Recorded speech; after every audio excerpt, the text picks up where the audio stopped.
Students हमारा next question है A and B are partners in the ratio of 3:2. The firm maintains fluctuating capital accounts and the balance of the same as on 31st March 2020 amounted to rupees 1,60,000 and 1,40,000 of A and B respectively. It means it's a closing capital, right? Their drawings during the year were 30,000 each.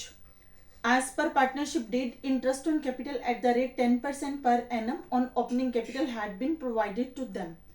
Calculate opening capital of the partners given that their profit was 90,000.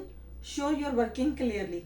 Students, इस question के अंदर बड़े ध्यान से देखिए, उसने क्या लिखा है? Interest on capital at the rate 10% per annum on opening capital had been provided to them. It means interest on capital ये जो है 10% per annum ये ऑलरेडी इस कैपिटल के अंदर जो क्लोजिंग कैपिटल है इंक्लूड होके लगा दिखाया गया है. अब जो हमें कैपिटल चाहिए opening capital interest on capital से पहले की कैपिटल को बोला जाता है, क्योंकि इंटरेस्ट ऑन कैपिटल जो होता है वो ओपनिंग कैपिटल पे लगता है. तो इसलिए हमें इसका प्रोसेस कैसे करना है, देखिए पहले हमें यहाँ पे जो कैपिटल है इंडिविजुअल पार्टनर की गिवन है, तो उसके अकॉर्डिंगली हम इस सम को नहीं कर सकते. तो हम इस सम को कैसे करेंगे? पार्टनर्स है ए एंड बी, तो यहाँ पे combined capital of A and B. A की कैपिटल है 1,60,000, बी की कैपिटल है 1,40,000. तो इनकी कंबाइंड कैपिटल कितनी हो गई? यहां पे 3 लाख प्लस ड्राइंग्स भी यहां पे क्या आएगी? कंबाइंड. तो कंबाइंड ड्राइंग्स कितनी होंगी यहां पे? 30,000 ईच. 30,000 प्लस 30,000 ये आपकी आ गई 60,000. हमारे पास यहां पे क्या आ गया? आफ्टर ड्राइंग्स 3,60,000 माइनस प्रॉफिट्स हमें कितने दे रखे हैं? 90,000. तो हमारे पास कैपिटल एट द बिगनिंग कितनी बन के आ रही है? 2,70,000. अगर कैपिटल एट द बिगनिंग 2,70,000 है तो हमारा interest on capital at the rate 10% per annum के अकॉर्डिंगली कितना होगा? 27,000. राइट, ये हमारा आया 2,70,000 इंटू 10/100. राइट, तो ये हमारा हो गया इंटरेस्ट ऑन कैपिटल. अब हम बनाएंगे profit and loss appropriation account.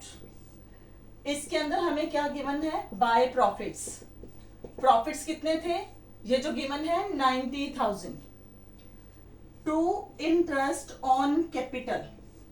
Combined interest on capital कितना है? 27,000 ए एंड बी का.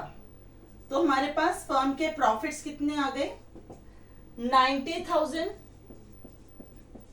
माइनस 27,000 63,000. अब इस 63,000 रुपीज को हम ए और बी में डिवाइड करेंगे.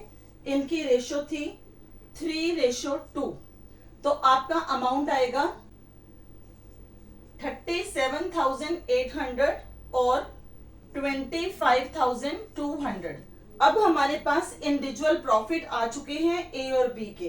तो let's continue with the individual partners A and B. Capital at the end. Individual capital है ए की 1,60,000, बी की है 1,40,000 plus drawings. Same process, drawings 30,000 each. हमारे पास ए का अमाउंट आ गया 1,90,000, बी का है 1,70,000 माइनस प्रॉफिट. अभी हमने प्रॉफिट्स कैलकुलेट करे थे आफ्टर इंटरेस्ट ऑन कैपिटल, और ये हमारे पास आ रहे हैं 37,800 ए के और बी के 25,200. हमारे पास यहां पे क्या आ रहा है? Capital at the beginning after interest on capital. तो हमारे पास ए की कैपिटल आ जाएगी 1,52,200 और बी की कैपिटल आएगी 1,44,800, राइट। अब हमें निकालना है इसके ऊपर। बच्चे हमारे पास दो मेथड्स हैं। जब आपके पास capital at the beginning after IOC हो तो आप शॉर्टकट अप्लाई करिए, capital at the beginning, right. क्या फॉर्मूला होगा? Capital at the beginning after IOC into 100 upon 100 plus rate, right. तो ए के लिए हम निकालेंगे, कैपिटल थी इसकी after IOC 1,52,200 into 100 upon 100 plus 10, ये आ जाएगा आपका 1,52,200 इंटू 100 बाय 110, और ये आपकी कैपिटल एट द बिगिनिंग आ जाएगी 1,38,363.63। तो हम इसको लिखेंगे 1,38,363, ये आपकी ओपनिंग कैपिटल ए की आ गई। अब हम निकालेंगे बी की, 1,44,800 इंटू 100 अपॉन 110, और ये आपका अमाउंट आएगा 1,31,637।